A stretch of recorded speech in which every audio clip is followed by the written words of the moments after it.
Welcome back to Echoes of Ihsan, listeners. Today we'll be diving deep into the Muwatta Imam Malik, Book 37, focusing on wills and testaments. An interesting topic for sure. Even back in those early days of Islam, there was a real focus on planning ahead, making sure loved ones were taken care of. Book 37 really gives us a look into that, how to ensure your legacy's guided by your own wishes. It's like we're time traveling a bit, seeing how they approached such a big topic. One thing that really stood out to me was how much emphasis Prophet Muhammad, peace and blessings be upon him, placed on writing your will promptly. Right, like it wasn't just a suggestion.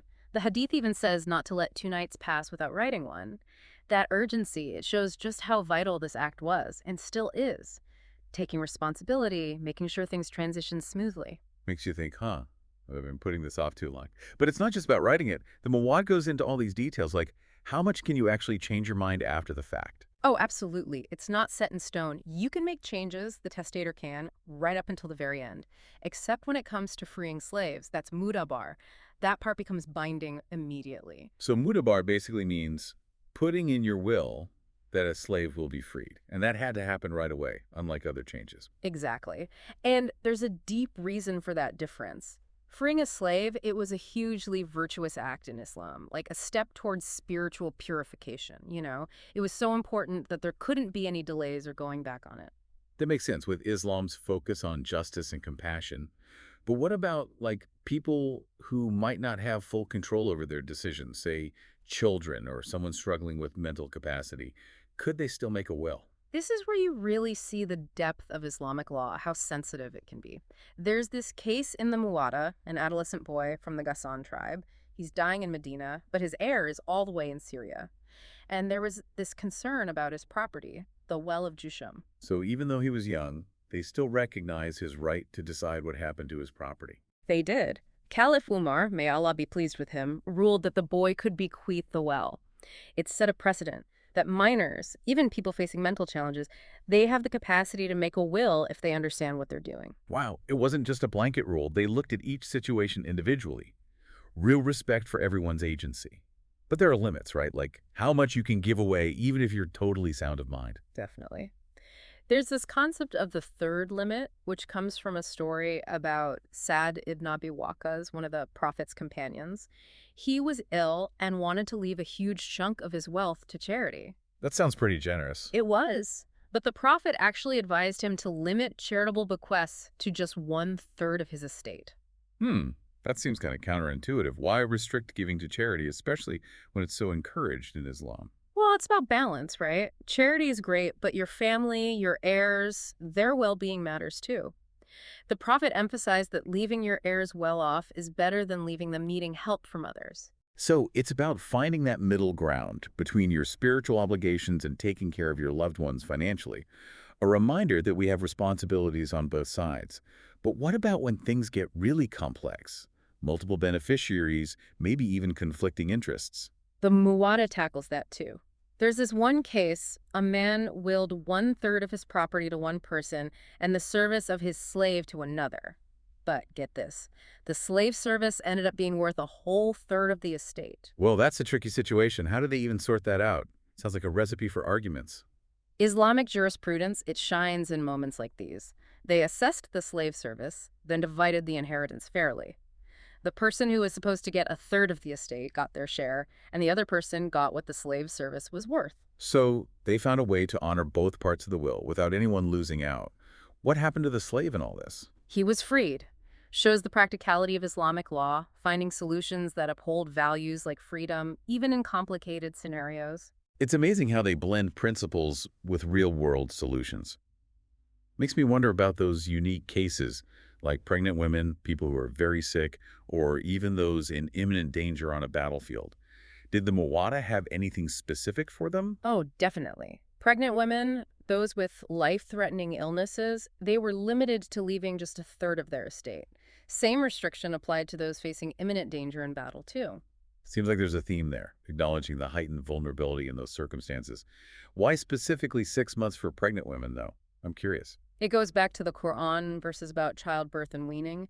After 6 months, the pregnancy is further along, the potential impact on the baby, it becomes a much bigger consideration. So it was about safeguarding both the mother and the child.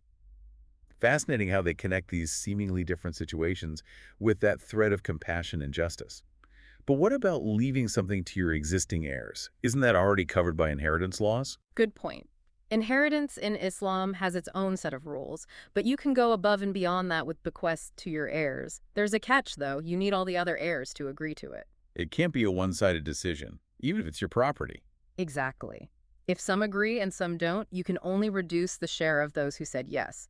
The ones who refuse, they get their full inheritance no matter what. Makes sense. Protects everyone's rights.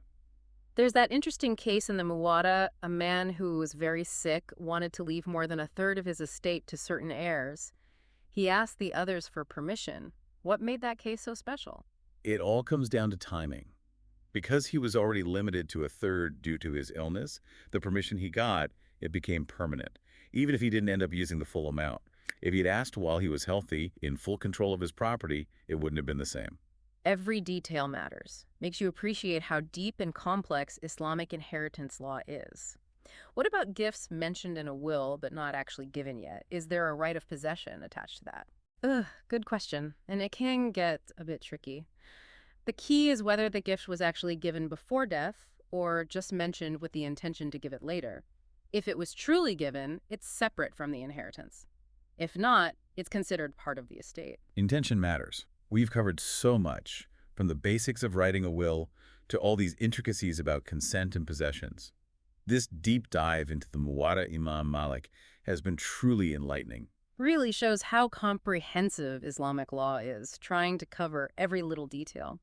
But let's switch gears a bit. There's this section in the Muwatta that might seem kind of out of place at first, about effeminate men and how they interact with women. Yeah, I noticed that too. There's that story about an effeminate man. He was with Slumma, one of the prophet's wives, and he made some comments about a woman's body, and it led to the prophet saying such men shouldn't just freely enter women's spaces. Right, and it gives us a glimpse into those social norms back then, how sensitive they were about gender interaction. It's all about those boundaries, maintaining modesty, which is so important in Islam. And it makes you think, how does that historical incident fit with how we understand gender identity today?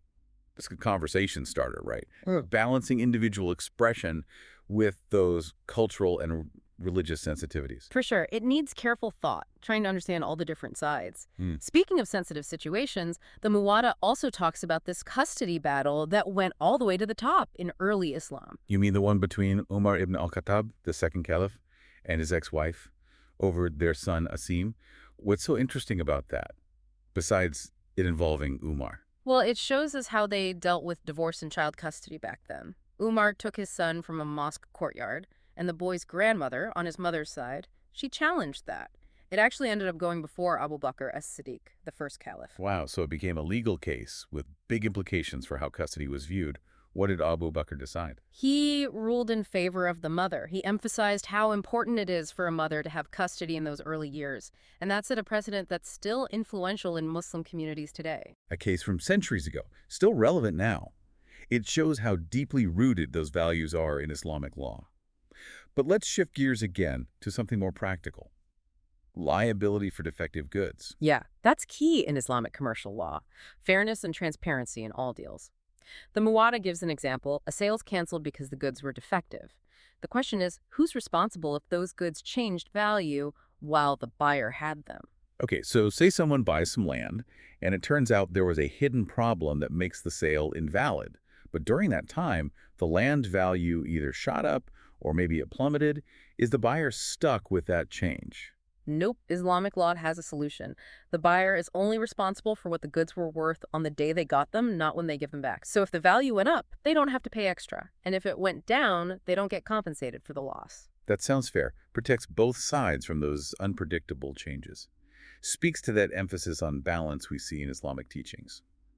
The Muwatta also has this chapter that really makes you think about making judgments and when it's actually wiser to hold back. Absolutely. It talks about how weighty it is to make judgments, especially ones that affect others.